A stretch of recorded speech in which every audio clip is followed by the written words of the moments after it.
Thank you for once again bringing the Blueprint to Ultra podcast along with you on your long run. I also am just assuming that's where you're listening to us. You can also find us on YouTube if you want to watch along. If you're running, take a quick second, pause your watch, or don't, and subscribe to the podcast on whatever platform you found us. If you wait until the end of every run, you know you won't do it, because I know I wouldn't either. But that's enough of that. And Jeff and I are very excited for this week's guest. I also know that we say that every time, but what can I say? I love our guests.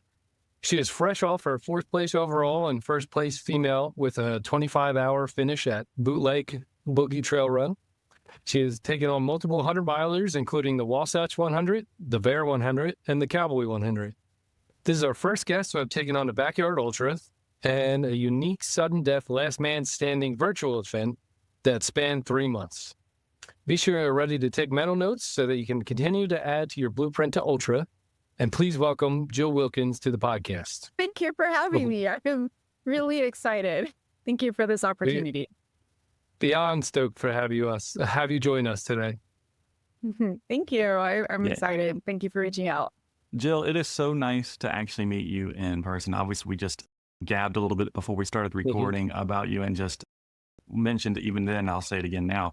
I respect you a lot, respect your story. I know we're going to get into it in a few minutes stuff, but I'm really, really glad to meet you. And so thank you for being a part of the show. You are episode 10, which means you're taking us to double digits. And that's kind of exciting for us. We've been doing this now for 2.5 months, and it's really good to kind of see us hit this point, right, Steve? The other thing to note is that you were recommended to us by Ryan Head, who was one of our previous guests and everything, and he spoke highly of you as well. And so, Ryan, thank you again for introducing us to Jill. And Jill, you don't have to talk nice about Ryan, but if you'd like to say hi, you're more than welcome to. I love Ryan. We connected over social media, and we actually finally met when he was running the Bear. He actually ran Wasatch as well. He ran both back to back, mind-blowing stuff. But yeah, hi, Ryan. Thank you for this opportunity. The Ultra community is amazing, and it's so neat. It's a small world for sure. So we've talked to Ryan on an episode. We don't need to hear about him anymore. And he just knows we don't want to talk about him all the time. But anyway, so how did you, Jill, yourself get into running and ultra running specifically? Oh my gosh. Okay. So let's rewind until I was in my mid-30s.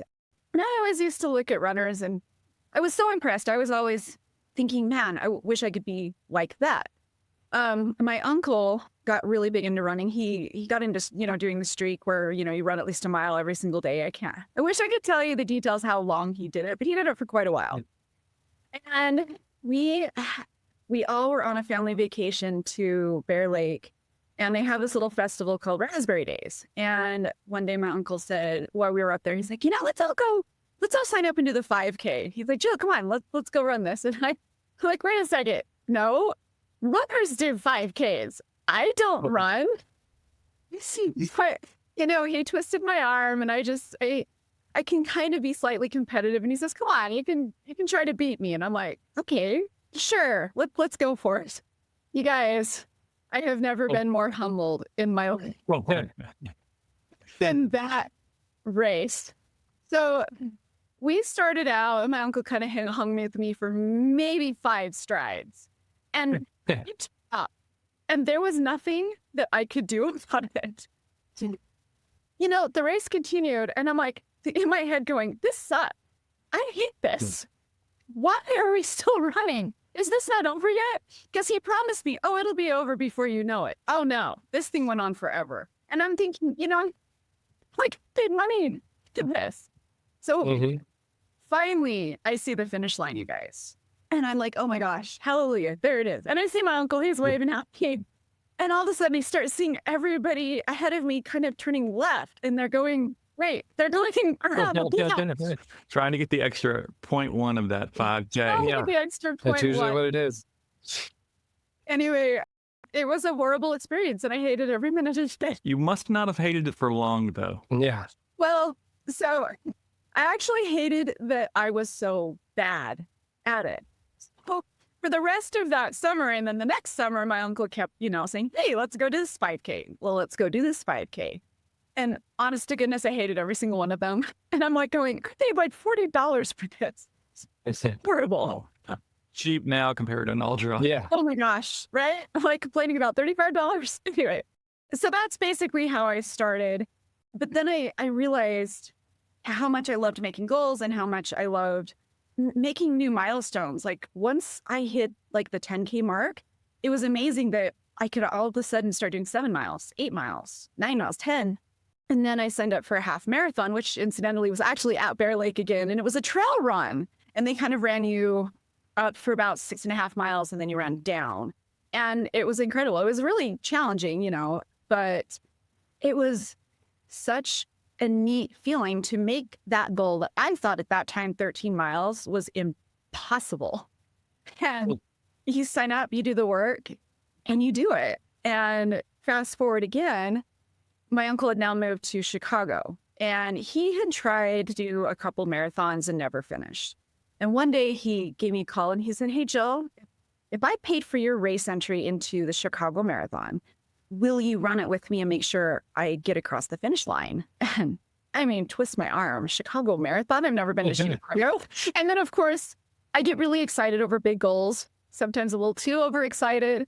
But it was such an amazing opportunity to do something with my uncle who introduced me into running in the first place and to kind of, you know, train for this big thing that we both thought maybe not be possible, but we can both do it together. And it was so fun. We would text each other and be like, "Oh my gosh, I just did 15 miles. Oh my gosh, I just did, 20. And anyway, and then the night before the race, it was so funny, you guys. We went to the expo. We're terrified. We're excited. We're all, it's your first marathon. And I think we all can relate all those feelings of, did I do enough? Can I do this? I mean, we just invested a lot of money to, travel from Utah to Chicago. My uncle paid for my race entry. I have to help him get across the finish line. I don't even know if I can do this. So we're at the expo. We sit down and we watch this time-lapse video of the actual course. And we're like, "Oh, this is so cool." My uncle's like, "Oh, I know where this is. Oh, I know where this is." But the longer it went on, we're like, this is a really long race. And we're looking at each other. We're going, do we know what we're getting ourselves into? But, the next day it was absolutely incredible. The energy of that race is like nothing else. I've never been to something so big, 40,000 runners. And, the spectators, there were live bands. It was one of the most incredible experiences of my life. And, I get emotional. But my uncle and I, we did it. And we held hands and we put them straight up in the air. We crossed the finish line together. And that was the end of that. I was hooked. It was such a neat experience. And, I've never been to Chicago, but what an amazing, intimate way to tour a new place is on your 2 feet. You smell things, you see things, you hear things. You're not in a car, you're not driving, you literally experience everything in it. I'll never forget it.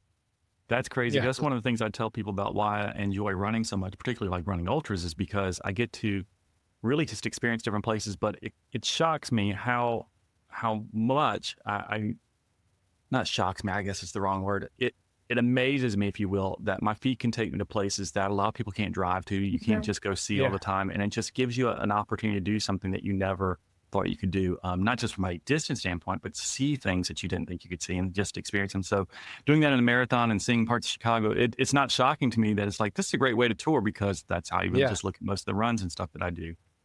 You obviously have this inclination that you take a 5K, then you're going to do a 10K, then you're going to do a half marathon, then you're going to do a marathon. What brings you to the world of ultra, and why? Why stick with it? Like, why stay in ultras? Because at some point people think we're idiots, right? We all know this. Yeah. But what is it about ultras that got you into them, and why do you enjoy them so much? And it's usually the marathon people that think we're idiots for the most Who's part. that? Indeed, because they're like, I can't go any further. Yeah, Right? why do you want to go any more than that? So it is a funny story. Again, it was because of another person that opened up a door for me, and I got to experience, a taste of ultras, a taste of trail running. So here I am. I'm back in Utah. My uncle, my only friend, my only connection, that runs is in Chicago. And he kind of, reined it back, and I got hooked and I couldn't get enough. So I'm getting online and I'm trying to find running groups. I'm trying to find friends to go with so I don't have to go by myself all the time. So I find this group that called Run for Fun. One of my friends actually, I'm now friends with him. He put it on. But I joined Run for Fun, and there was a random post by my now really good friend, Scott Mumford. And he posted, he said, I love the running community. I love trail running. I want to give back. So I'm going to pay for 4 people's races at the Antelope Island Buffalo Classic. It's an island on the Great Salt Lake, and it's for the 25K. So it wasn't an ultra, but it was a 25-kilometer distance. I jumped on it. I'm like, dude, free race? Please, thank you. And yeah. And so he paid for my race entry, and I ran it. And you guys, I was hooked. I'm a big outdoor girls. I do everything. I horseback ride, I mountain bike, snowboard, everything outside. And I realized I could go visit more places, and I'm a mom. Okay. So my time is limited. So when I would go hiking, it would take a very long time because, I climb this peak or do this trail, and it would take forever. When I did this Antelope Island race, I realized, oh my gosh, people run on the trail. You can combine running and the trail, and you can get done faster. It was such a great experience. I totally was hooked. And then all of a sudden I'm like, wait a second, there's a 50K too? There's a 50 mile? What are these things? And I am slightly goal oriented, and I always am looking for what's the next thing. What's the next thing? Well, I ran a marathon. Why not go for an ultra? I mean, it was terrifying for me. I mean, even though, it's just a couple miles more than a marathon, it's that stigma of ultra. And now you're doing it in harder terrain. You're doing it with vertical gain, with technical and all these things. So it just adds another layer of difficulty and the unknown, right? So that race was in the spring, in March, and I ended up signing up for the 50K, the Buffalo, or the Antelope Island Buffalo Classic 50K that was in November that year. So literally I just was like completely taken by trail running and this opportunity to try a 50K to test myself and do an ultra. So I spent all summer and I trained on the island. I read as much as I could. I listened to as many podcasts as I could. And I signed up and I ran my first ultra. And a couple months later, all thanks to my friend Scott for saying, hey, I'm going to pay for your race entries. Yeah. I think that's great because those people that introduce you to the trail community, and I think he's right that there's no other community out there like it. I mean, Jeff and his previous podcast host, Jeremy, they introduced me to the world of I just got into ultra running, and they introduced me to this whole other world that I thought it was just 50Ks, but then there's other ones that are longer than 50Ks out there. And I thought those people were crazy. Once you see the community, you're like, oh, these are my people. This is where I should be. And that I think is an amazing part of it. And to have those people in your life that are able to key you into that is amazing. And that's why we're doing this. What we're doing is to kind of help people get into that. Yeah, absolutely. It's crazy to be connected with people that, are kind of wired like you are, because you go to family functions, you go to, hang out with like friends and whatever. And they're, oh, you're so crazy. Oh, why would you do that? Why would you, and that's okay. I did it. I'm not wired like most everybody. I get that I'm a little extreme, but it is really neat to meet a community that we're like, dude, we're all crazy, Yeah, it kind of removes some of that earlier conversation where you have to say, yeah, this is what we do. Yes, we know it's odd. Yes, we get all that. Because when you begin to meet other people who do that, you kind of start at a different beginning. You have a different starting point of your conversation, if you will. And I think it's really cool as well. I agree. So as Steve mentioned in the intro, you have done a variety of other races. And we both have listened to you on another podcast. It's called the Go Crazy Podcast. If you want to hear more about Jill's early days and running, you should check it out. It was recorded, I think, in 2022. Great podcast. It was a great discussion that you had there. You mentioned that you had done your first 50 milers. You convinced your husband that you wouldn't do anything, further than that. And then again, you went to the 100-mile race. You've done all these different types of things, funny stories. And so it was a great listen. So I'm going to jump a little bit because we would be really, really stupid, bad host if we did not talk about the fact that literally less than a week ago on Saturday, so we're recording right now on a Friday evening. It is Friday, February 7th. You just ran a race on January 31st, the Bootleg Boogie Trail Run, which you finished in 25 hours and 9 minutes. You were first female, fourth overall, as Steve mentioned. And before we get into it, just so I can set some context for those listening, and you won't have to say it yourself, this race is 6 loops of about 16.7 miles in length. For each loop, it's got 2,200 feet of elevation gain per loop, so a total of about 13,000 feet for the entire race. Has a cutoff of 36 hours. You came nowhere near that. You had 11 hours to spare. It takes place in Boulder City, Nevada, and it sounds to me from the description that runners get to run around the Mojave Desert near Lake Mead, and they get to see the lights of Vegas off in the distance. Does that describe the race? You nailed it. That's what I like to hear. Nice. I know another fun fact about the race that when we looked it up, we found out that our first guest on this show, his name is John. He was also at that race. And so you two actually were able to be at the same race together, which was kind of cool from our standpoint. Now, I described all that race because I had to do some research on it. I'd never heard about it. It's a smaller race. It's a smaller 100-mile race. It's not one of the most popular ones that you hear, like a Western States, a Hard Rock, Leadville, or anything like that. So for those who are listening, would you recommend that they run this race, and why? I would recommend you run it, but it's deceptively challenging. Me and 3 other friends, we all came down to run it, and we'll just say we all got wrecked.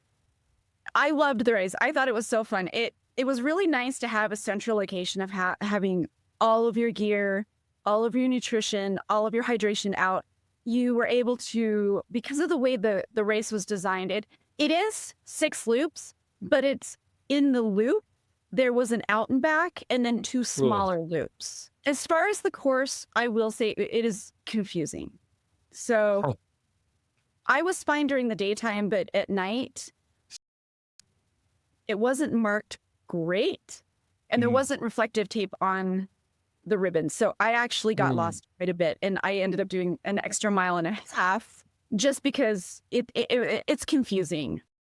A lot of the trails are in mountain bike trails. So you have a lot of really steep 400-foot pitches, but then bam, another 400-foot steep descent. So you're constantly losing your momentum, and your quads are just getting banged to heck trying to brake on those steep descents. But I would say probably 2/3 of it is very runnable. So as long as you can handle those steep pitches and you can handle the navigation, the rest of it is great. There is some technical spots with some very gnarly lava rock. So, I mean, as long as you're okay with some technical, anyway, it was great. And it was a really fun race to run with friends because we all kind of were at different paces and we saw each other the entire race. So one would be going one way up the hill, the other would be coming down. We were high gear. We were throwing cookies at each other. Like, I mean, it was literally a huge party. And the race itself, I mean, it's fun. You get to see Vegas, the sunset, you guys. The sunset was phenomenal. Like, I literally had to say, stop looking at the sunset. You have a history. But it was great. And the temperature was fantastic. The timing of the race I loved because it's, the 1st of February. So it kind of keeps you motivated through the winter time. And it's kind of like the first fun big race of the season. It's a really good, the reason a lot of my other friends went to run it, it's a good tune-up race, so it's a good race to say, hey, how's my nutrition? Hey, how's my vert? How's, how am I doing on my hydration and whatnot? So it's a good race to kind of touch base with all of your, all the aspects that you need on these bigger races. Then you can apply that on your A game race. So to be clear for those who are listening, there were other distances available at this event, correct? Yes, multiple. Right. Because when you said it's a tune-up race for other races, and everyone's like, they just said she ran 100 miles. Like, it's my race. So it's like, Jill's got a tune-up 100 for another 100. And And maybe some people do. That is true. But there were other distances out there, which makes a lot of sense to be able to see friends and everything. And yeah, I did say it's a 16.7 mile loop, but of course that's more of a out and back or even like a clover type thing where you've got figure eights taking place. You get to see people more often, which helps. And a race is maybe a little bit smaller in density of runners, so you can see people more often. So that's kind of cool. I mentioned that the race was last Saturday. You ran it for 25 hours, which means you ended on Sunday, which also means that we are recording 5 days since that event. We know you had some travel problems to get, through that and stuff. We may touch on those, but more importantly, how are your legs feeling and how is your brain? Like, are you just mentally fatigued, physically fatigued, or are you recovered at this point? I'm really recovered.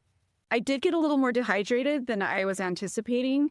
I think, and it's crazy because I run in the desert. I ran Grand Canyon rim to rim multiple times. I've done multiple races in Moab, and it really wasn't like this race was that hot, but I did experience some dehydration. So I'm kind of getting over that. But overall, it's kind of crazy. My legs feel great. My quads the day after were not great. I was coming off of that massive progressive running challenge. I did not do any vert. In fact, I avoided all vert because I literally, it was a competition of longevity. And when you do vert, you get more tired. And I literally did not know how long I was going to have to go because it really depended on when the girl I was going up against was going to drop. So going into this race, it was interesting. I was really hoping that some of my Wasatch 100 training would kind of carry over because I had done no vert since September. And this race had a fair amount. But yeah, my quads took the brunt. But otherwise, I think the volume that I did with sudden death December really played into my recovery. And I'm kind of up and running now. Oh, yeah, it's really good.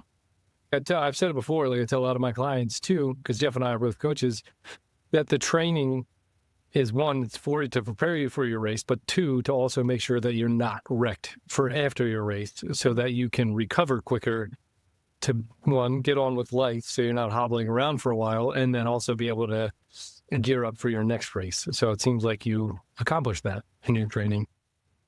Yeah, thank you. I really, it kind of blows my mind with that progressive running challenge. I mean, the amount of miles that I was putting in every single day, it was interesting. I had to survive those miles, but I also had to prepare and run those miles so that the next day I could run again, but even with more distance. So I had to get really in tune with my body and its needs to be able to continue doing that because let's see, I can't do the math. I did all of November, all of December, and then 4 days into January with no breaks whatsoever. Well, I think Jeff had the numbers. Let me help you with that. You've mentioned sudden death December a few times. And so what we're going to do is we're going to talk about that because I want to talk about that anyway. And so let's discuss it. We're going to come back to the bootleg boogie for those who are curious. We are going to come back to that in just a second. But so you did this thing called Sudden Death December I believe is the name of it. I'd never heard of it before. You mentioned it in the email. So we did some math and everything. And so you were trying to figure out how many miles you did. So for those who are trying to understand the race format or this event that you did, you called a progressive run. It appears that in the month of November, you are required to do a 10K a day. And so that's 186 miles for the month of November when you do the math for 30 days. From December 1st to January 4th, beginning of December, you began to just add miles every time. I believe you add 1 mile. Is that right? 1 kilometer. 1 kilometer, yeah. Yeah. Per every day. Yeah, every day. That's right. Each day it increases a kilometer indefinitely. So, if I did the math right, and I may have done this wrong, but I had you at over 800 miles for the event. Yeah, I did tally up my miles because December 2nd, I kind of cheated and I ran a marathon distance to help my friend run a birthday run.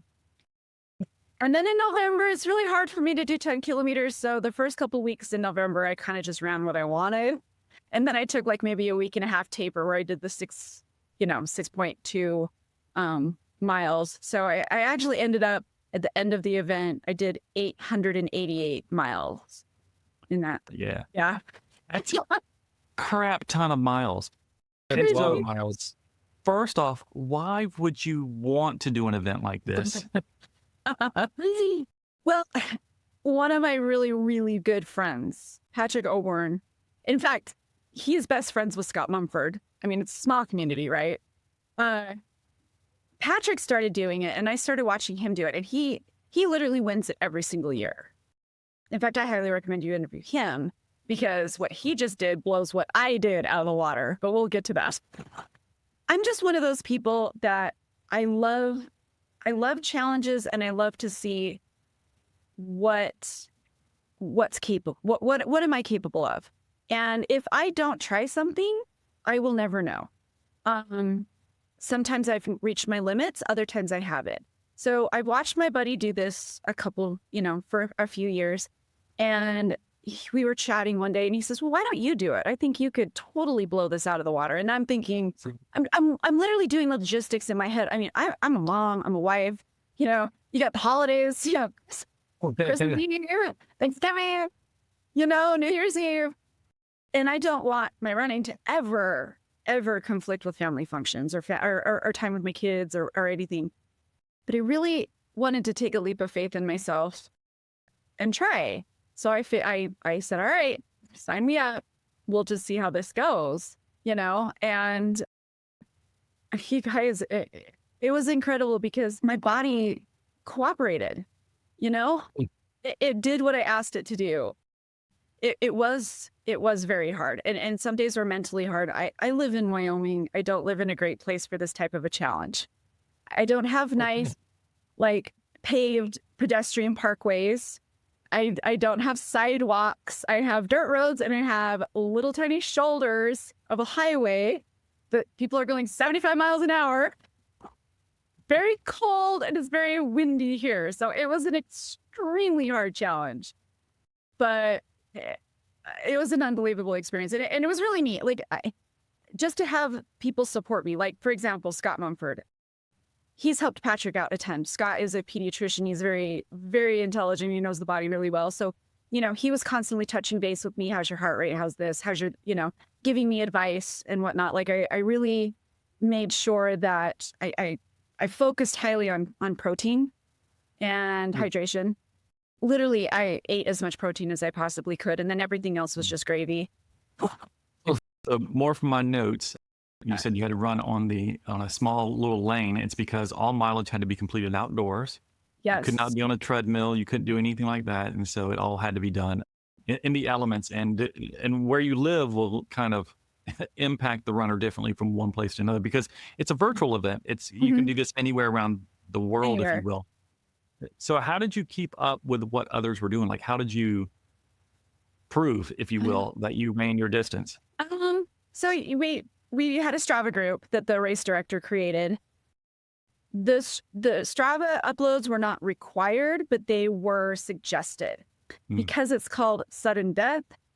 When you were out, you had to post an obituary, and a lot of them were great. I mean, some of them were hilarious and whatnot. So at the time, I was trying to. I knew I wasn't going to be my friend Patrick.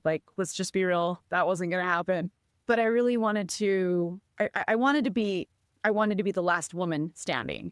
And I mean, we're in January and it had gone on a couple of days, and the other girl hadn't made any posts on Strava. So no workout, no runs were uploaded, nothing, but there's no obituary either. In my opinion, I'm going to keep going until I see otherwise. But one of my secret weapons is I stopped to Maverick. There is a Maverick out here. We do have some stores where I live, and I would stop. No, really, I live in the middle of nowhere, and that was the only place that I could really fuel. So I would grab a big fat hot chocolate, and I would grab a donut, and literally, that was my running fuel. Wow.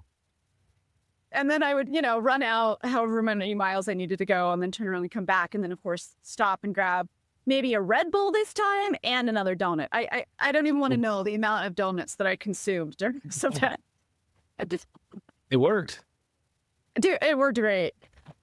So how do you maintain that from a day-to-day basis? Like you mentioned that, you focused on protein and recovery from a diet standpoint, that you try to eat basically whatever you could, but you did focus on protein, and you had advice from Scott and others that were giving you some input as you were going through to keep up with your heart rate and things. But how did you get physically ready to run the next day? Because a lot of people hear that I ran, a marathon a day beginning in January for 4 or 5 days.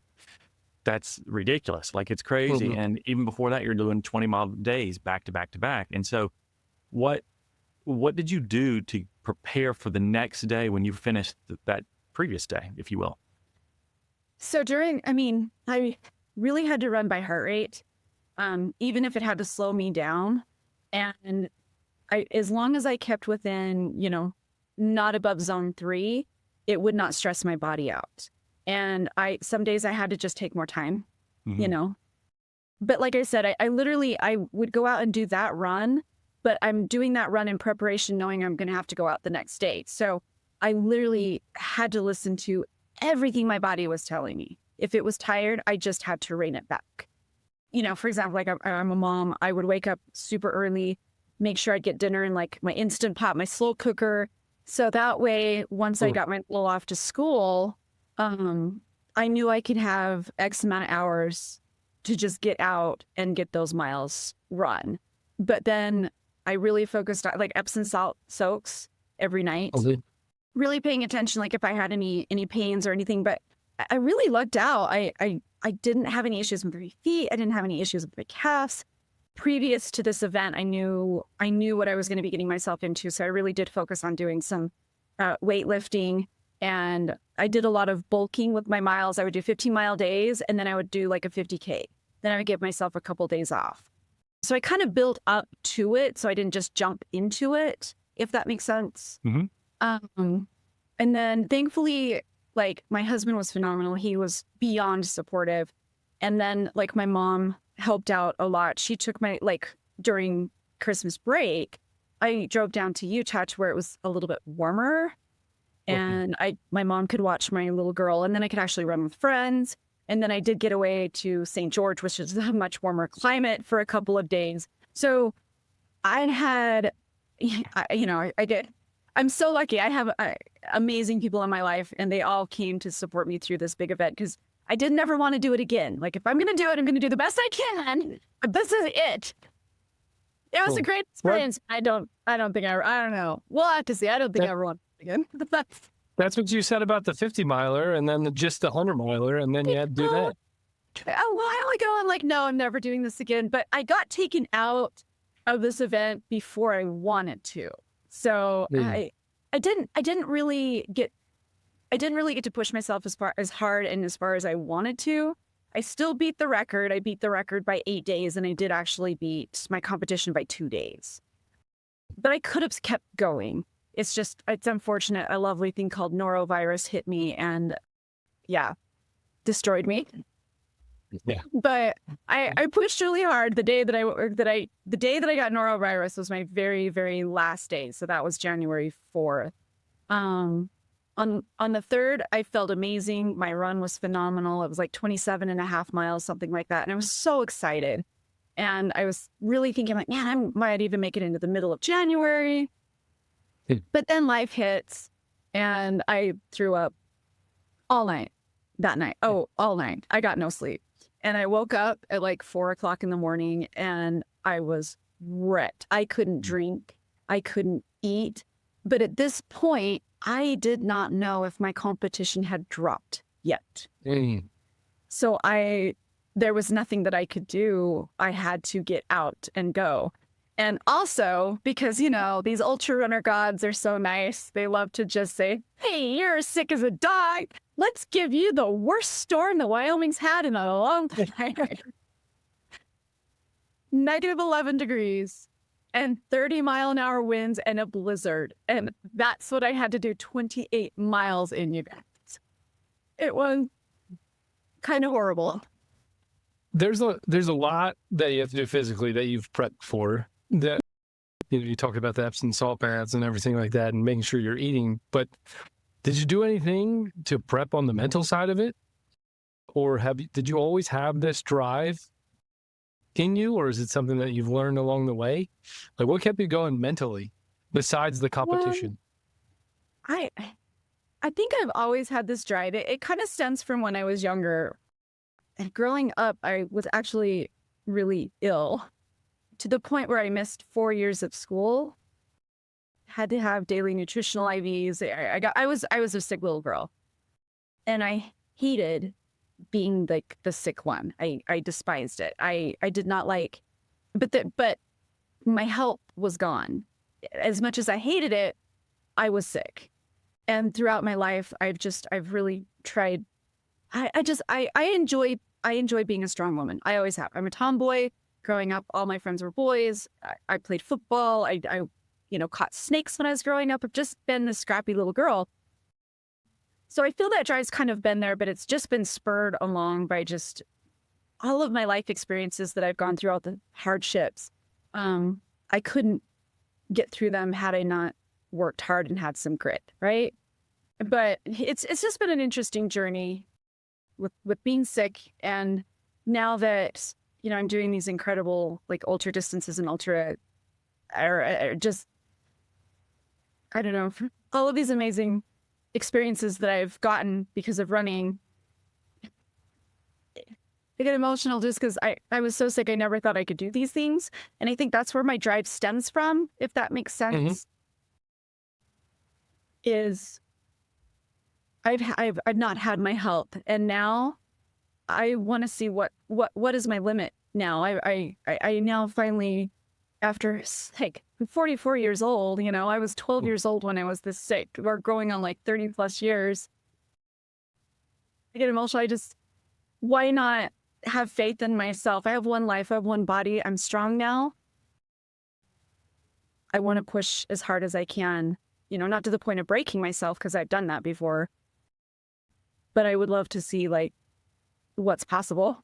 Yeah. And I mean, you're alluding to it. So like we mentioned earlier, we both listened to your interview on the Go Crazy podcast and stuff. And you talk about when you were a child, you had celiac disease, and it was a huge, I guess, factor in your life, just being sick, if you will. And it was it was an early time in that disease, if you will. Like a lot of people aren't familiar with it and weren't familiar at that time on how you treat it and how you kind of work through it. Nobody knew about things like gluten. They just don't get into that kind of stuff, right? And then you also personally have dealt with other eating type disorders and stuff that you have gone through and stuff. And so, and those who are interested, they can listen to all that history. But that is kind of what you're touching on, is that you've had this drive of having to push through things in your personal life as a human being that are outside of the running world, just to survive. Like literally to survive and to not give up and to kind of keep pushing yourself and finding a stronger spot within yourself. And so I think what Steve's getting at is that you may not have had to do some mental prep necessarily for this sudden death December, but your life experiences that got you to where you were running with your uncle at the 5K, running your first marathon and everything, right? Those life experiences that got you to those points kind of just built this foundation of somebody who just doesn't like to give up and has a hard time giving up. And so I, from our standpoint, we assume that, the message you send to your kids even is this idea that you can do hard things or not ever giving up. So why is that really important for you to kind of let your kids see this? Hey, I'm a mom of two girls, and, I do get emotional when I talk about my children. I want my girls to know that, they don't have to be a runner. They don't have to do what I do. My oldest, she's like, "You're crazy. I love you, but you're not normal, right?" But, there's moments in our lives that happen where we've hit rock bottom. We don't think that we're going to be able to get out of this mess. The world is coming down upon us. And I want my girls to remember that their mom never gave up. Even when Wasatch 2021 broke me mentally and physically, I didn't give up. I worked hard. It was a 3-year recovery after my surgery, right? For my injury. But I worked hard and I persevered, and I had ups and I had downs, and life's not a Hallmark movie. Things just don't go smoothly all the time just because you want them to, But I faced my fears and I finished Wasatch this last year, and I finished it strong. And I want my girls to know that it doesn't, you don't need, no offense, you guys, you don't need men to rescue you. Okay. you don't need friends to rescue you. You can do it yourself. And it doesn't matter what the hardship is, what you're going through, you can get through it because nothing is impossible. You just have to have faith in yourself. I think that's great. And I'm sure your kids, your daughters, if you will, both look up to you and just admire you for it. And it's going to make an impression on them, right? Like, we don't know the impression we make on our kids because of things we do, but this consistency that you have is definitely going to impact them for the future. And I think it's just incredible that you do that. I mentioned earlier that we're going to jump back to the bootleg boogie and all this stuff. I've changed my mind. So those who are interested in want to know any more about that race, feel free to reach out to, Jill through social media or whatever. Absolutely. We're going to go to Wasatch, like you just mentioned, because just to kind of recap a little bit, 2021, you ran the Wasatch 100. You got I think it was all the way to mile 94. At that point, you had a ton of issues.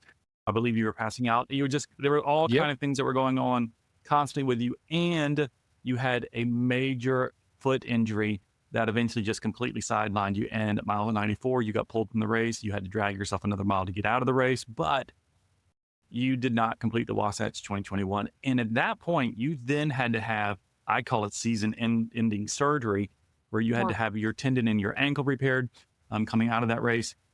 And from what we recall from just the notes that you sent us, you were in a boot for about 3 months. You were non-weight bearing for 2 months. You had to have one of those little knee scooters. You had all this stuff going on. And as a runner myself, and Steve as a runner, I'm sure you can relate to this. I would just be mentally just screwed, like done with life because it was taken from me. So for yourself, what was the recovery like from Wasatch 2021 to then get you back to where you wanted to go back to 2024? I would probably have to be put in a separate house for my family too. Same. I'm not gonna lie. I had to fight tooth and nail.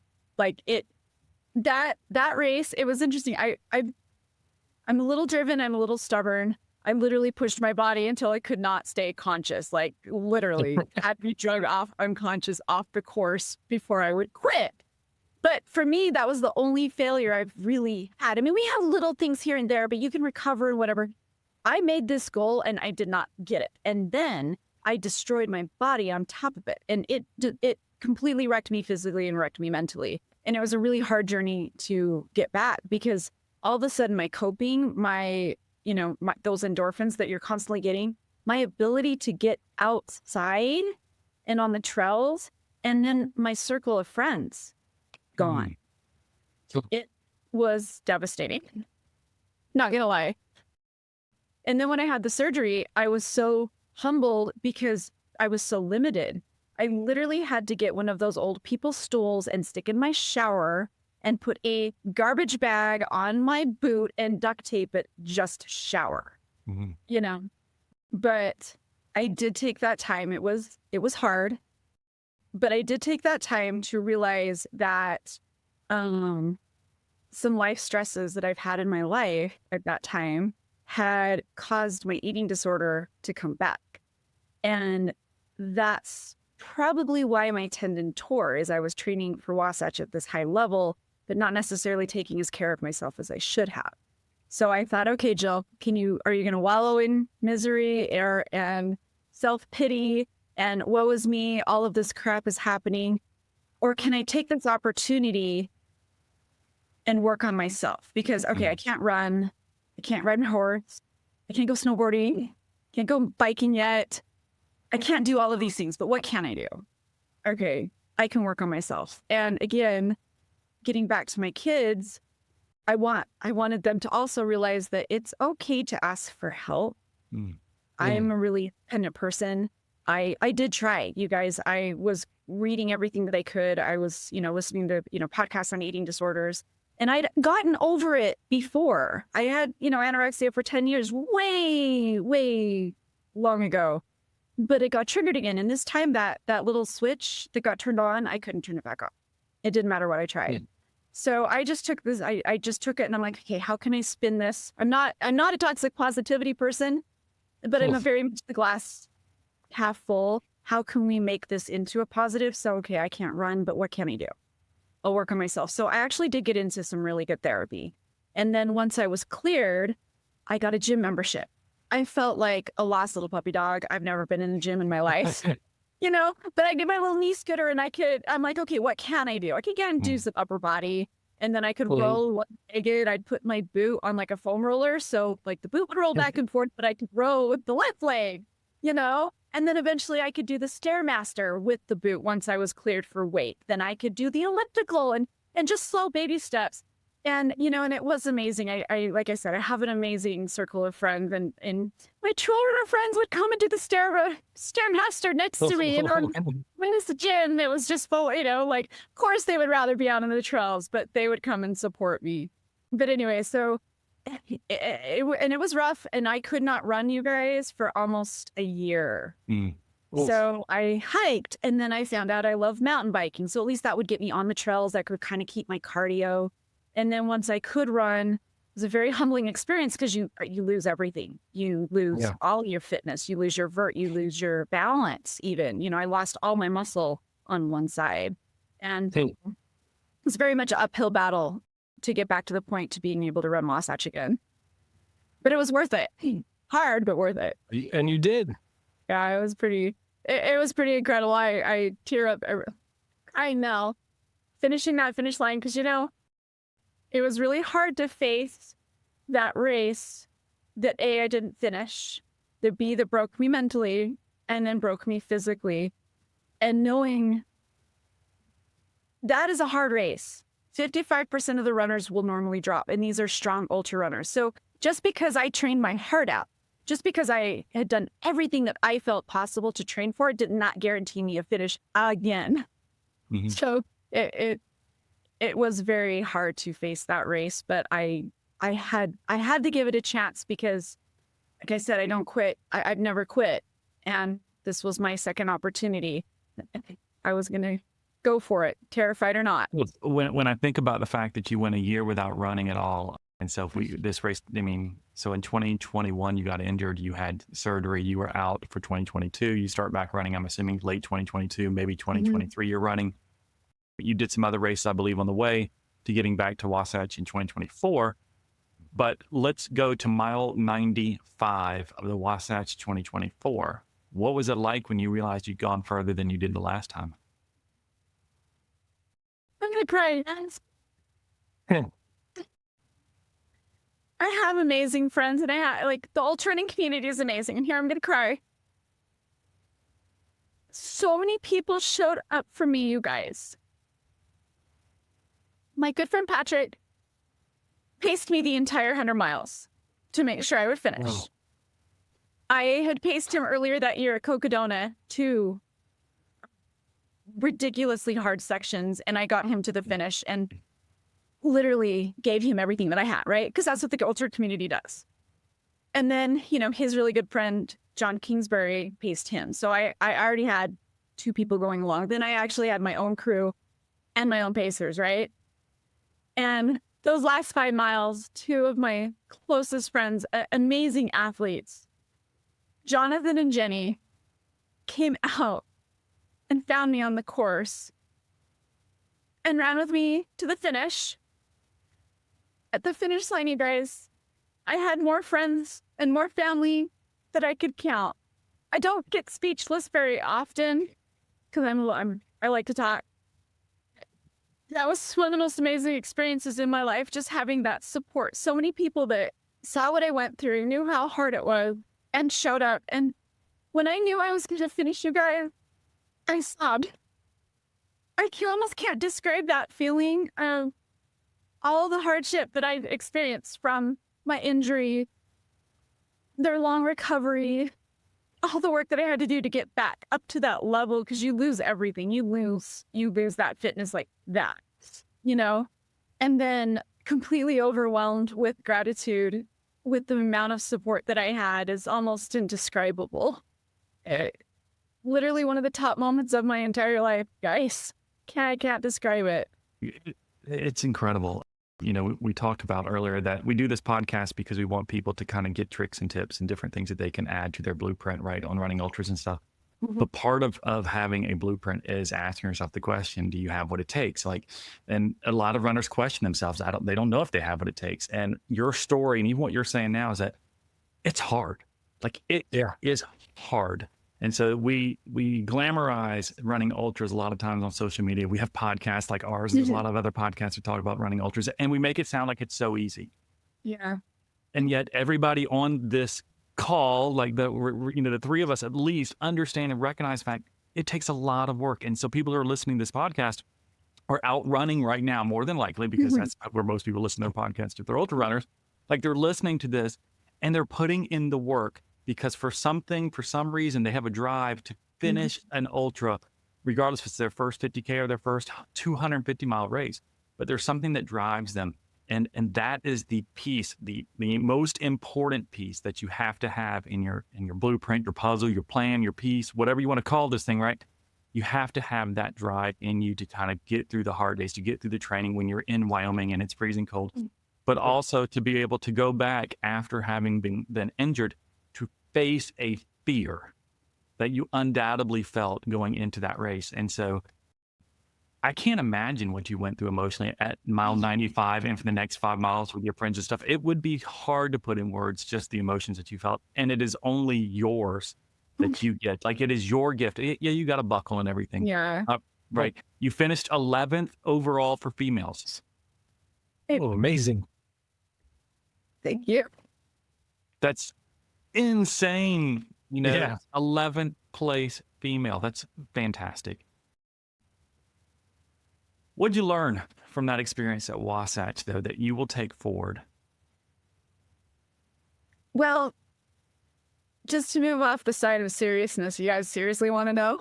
Yeah, I do. Yeah. Yeah, but ultras, but that's the beauty of ultras, right? It is the roller coaster of serious. It's the roller coaster of fun. It's the roller coaster of pain and sadness. It's all of those emotions. It is life in a day. Yeah. So what'd you take from it? Just be prepared that the most unexpected things can always happen. And we always know it because there is a lot.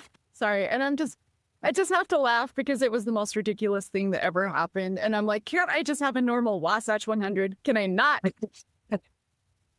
But literally, we always know that running these ultras, things are going to come up. So, and a lot of the times, especially with the longer distances, especially 100 miles, a lot can go wrong. So we have our little tools.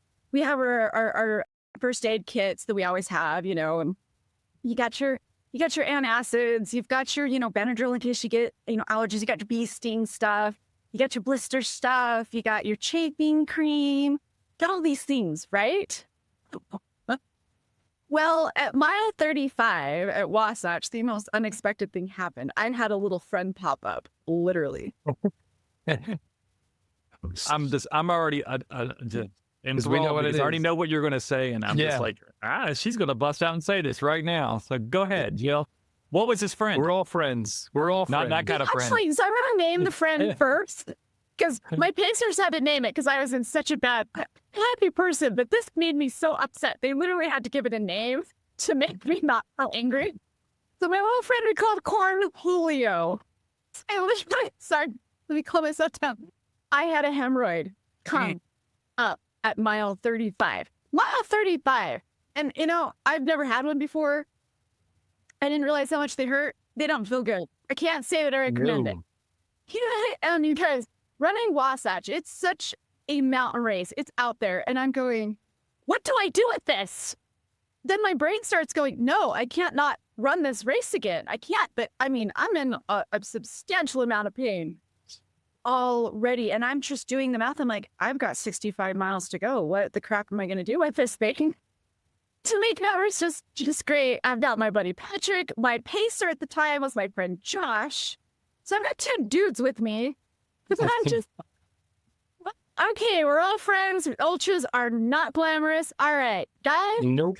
No problem. And they're looking at me, and I'm like, I think I'm getting a hemorrhoid. And the looks on their faces, they're like, wait, what? My friend Patrick's like, okay, get on the phone, get on the crew, get them to go down and get some hemorrhoid cream. Thankfully, like I said, I had so many people rallying behind me. By the time I ended that race, you guys, I had 5 tubes of hemorrhoid cream in my pack between me and my pacers. I also lost all dignity on the trail because I literally had to medicate that thing every half an hour. So, with my fun little group of people running Wasatch with me, and on top of everybody else out there running, I had to expose my rear end I don't know how many times. Oh. And also, another great thing and a good takeaway. So if you have issues like this, just have a mental prep of which hand are you going to fuel with and which hand are you going to medicate with. Maybe you don't have a sink out there where you can wash your hands constantly. A good thing, when you're going into a long race, is just be like, hey, you can have some produce packed up, which hand would be the best for which thing. Terrible. So, for everybody listening, if you're in a race with Jill, you want to be ahead of her. Yes. Wait, not Genesee.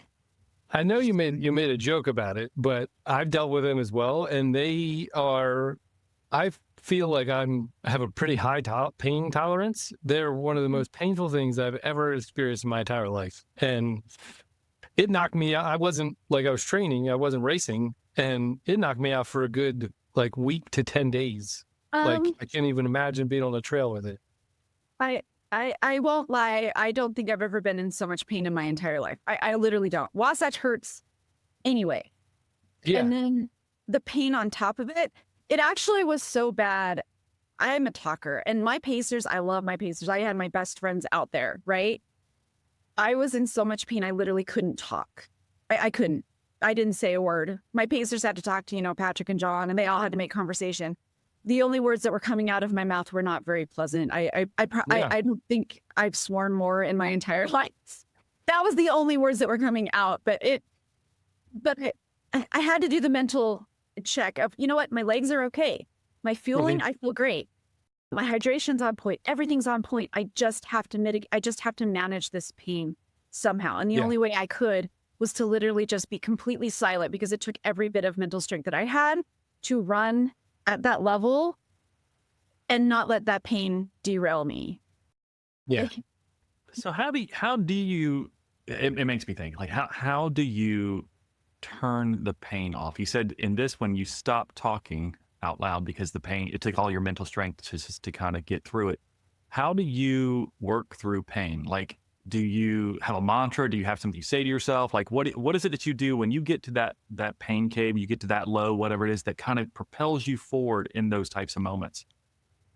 I just get silent, because I just have to focus on moving forward and fueling and just focus on everything but the pain, if that makes sense. But it was so much pain, I literally could not put my mental strength to anything else. I couldn't even have a conversation with my best friends. I could say hi and give a hug, and that was about it. And it's just literally just gritting my teeth and literally just putting as much focus as I can to, okay, I need to fuel. I need to move forward. I need to not focus on that. I don't really have a mantra, but that's all I can do is just, I don't know, try to suppress it mentally and just say, okay, this is not going to derail my race. I just have to handle it.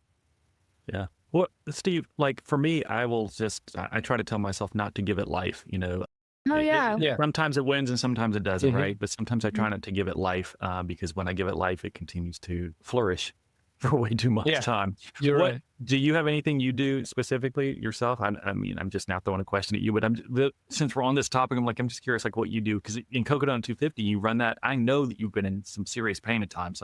What do you do when you have that pain overcome you? Yeah, I always try to go through that mental checklist of the ones and zeros, the yes and no's. Is this pain because I'm injured? Yes, no. And if it's a no, then it's okay, you can keep going forward. And is it, obviously you're just going to hurt, right? But are you in a low too because you haven't eaten, you haven't hydrated? Does your stomach hurt because you're not hydrating? But all that other pain, I think for me is, I do the same thing. I kind of internalize it. I get quiet and then just kind of deal with it on my own. And almost use it as a driver, because when you're done, it's going to be over, right? Exactly. Like as soon as you stop, it's done. But I don't want to stop early until I hit the finish line. So I keep going. That's kind of how I use it. Except for I don't know how you do it with a hemorrhoid, because that doesn't go away. That doesn't go away when you hit the finish line. It doesn't. But you know what? A DNF never goes away. That's true. I mean, listen here, y'all. I've had plenty of DNFs in my history. I think I'd rather have a DNF than a hemorrhoid. Yes, you would. Say what you want to say, and I keep my hands clean. So we go. That's what the old guard says here, y'all. Just so you know, that's incredible. Like we're laughing, I know, and like Wasatch 100 for you has been. It has probably been your highest race and your lowest race. It's been this kind of just this penultimate type of event for you. Do you plan to go back to Wasatch again and run it? You know, I'm actually happy to hang my hat on it. I love the race. I love the history. That's why I wanted to finish it so bad the first time. You know, and it being a lottery, you just don't know if you're going to get into it or not, right?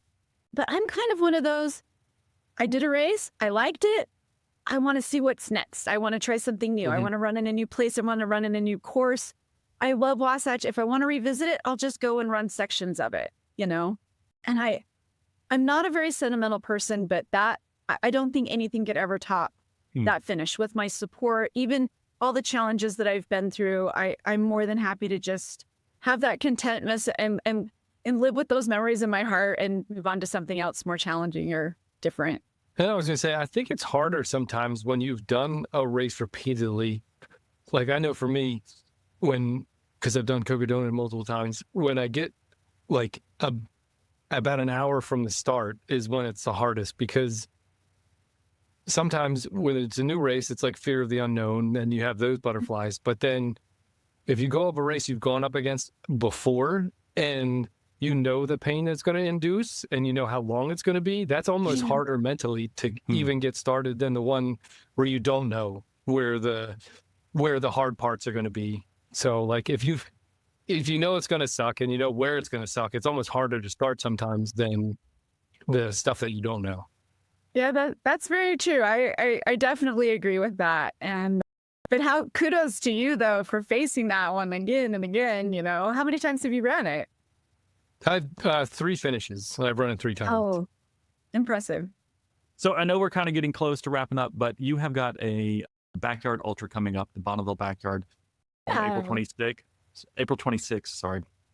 This is the second time you've run that race. Last year you ran it. You did 62.5 miles during that race. You got, I think it was second place female in that event. You're going back this year. You just did a sudden death race in November through January that we talked about earlier and everything. What is it about this type of race format that draws you in? Oh, you guys, I love it. Well, I can do it by myself.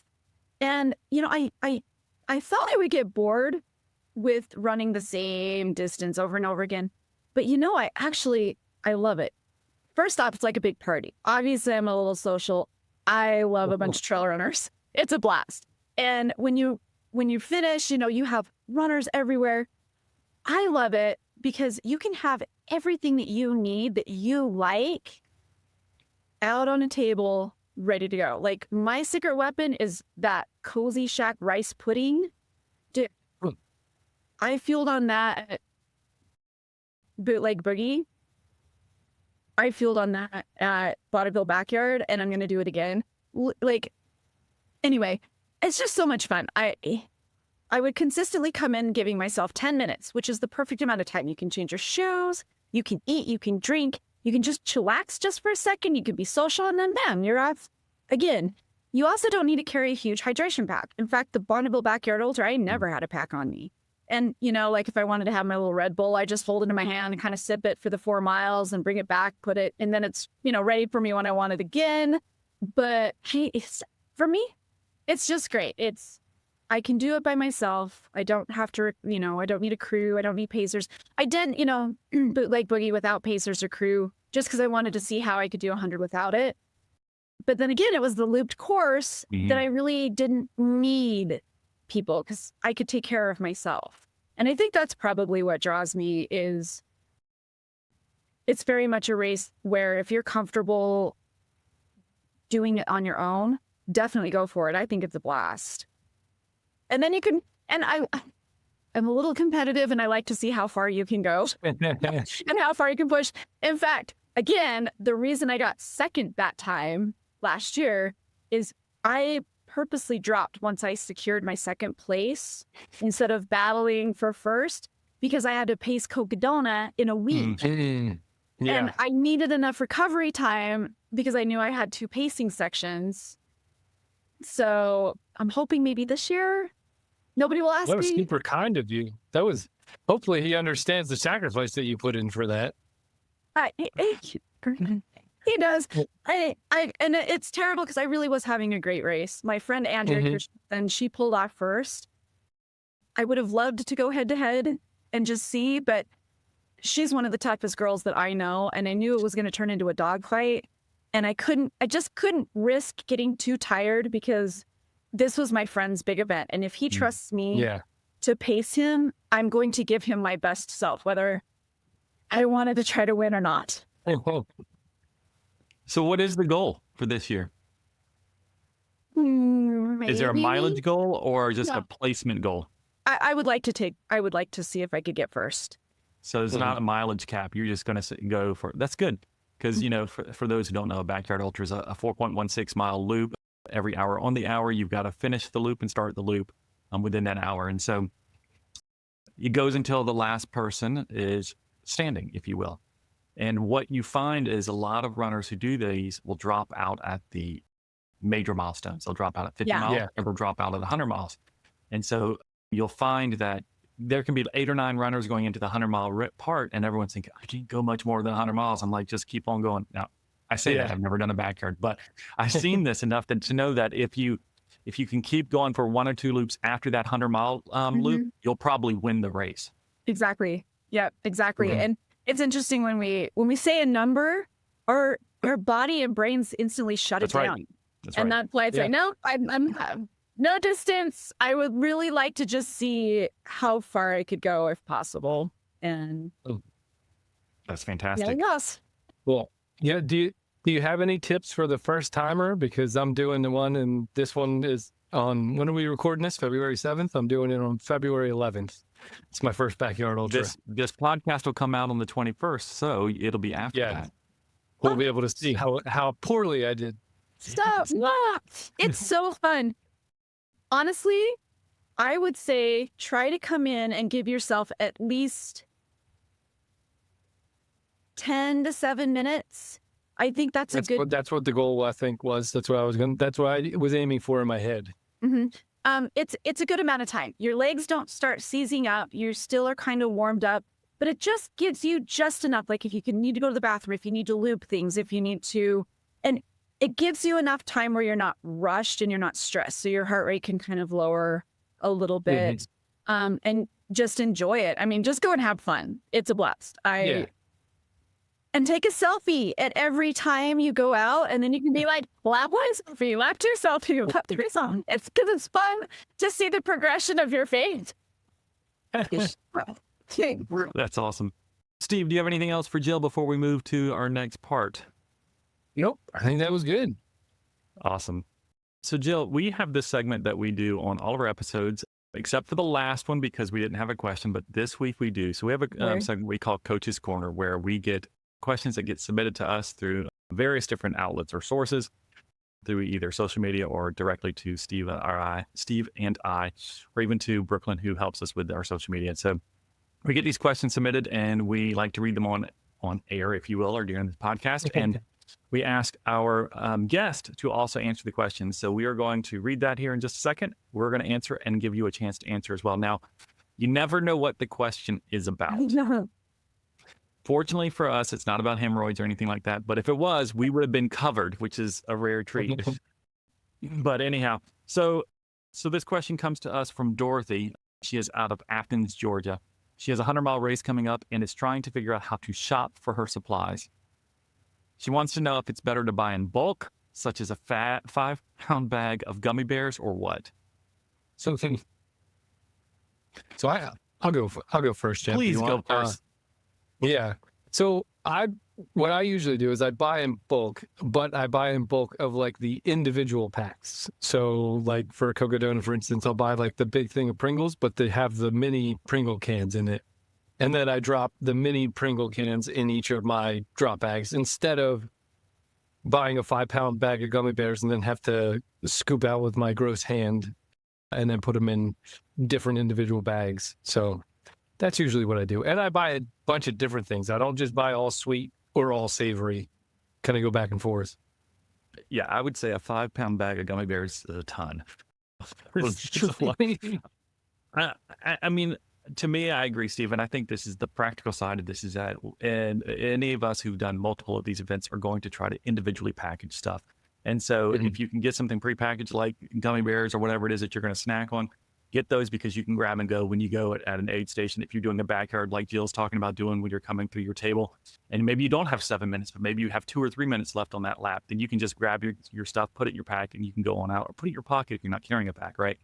And so things that are prepackaged tend to be a lot easier. Yes, it's cheaper to buy in bulk, but if you've got nasty hands or you're running an event where other people have nasty hands and they share it with you, that's just a lot of gross that you may want to avoid. That's kind of how I would deal with buying in bulk versus buying individual. I think I would shoot for individual. That's just how I would answer that. So any thoughts on this, Jill? Anything else you want to add? Sure, but I kind of have to disagree with you. That's what I like. Right. That's the first time it's ever happened.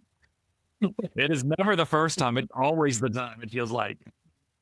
I mean, we're ultra runners, and you're saying the 5 pounds of gummy bears is a lot?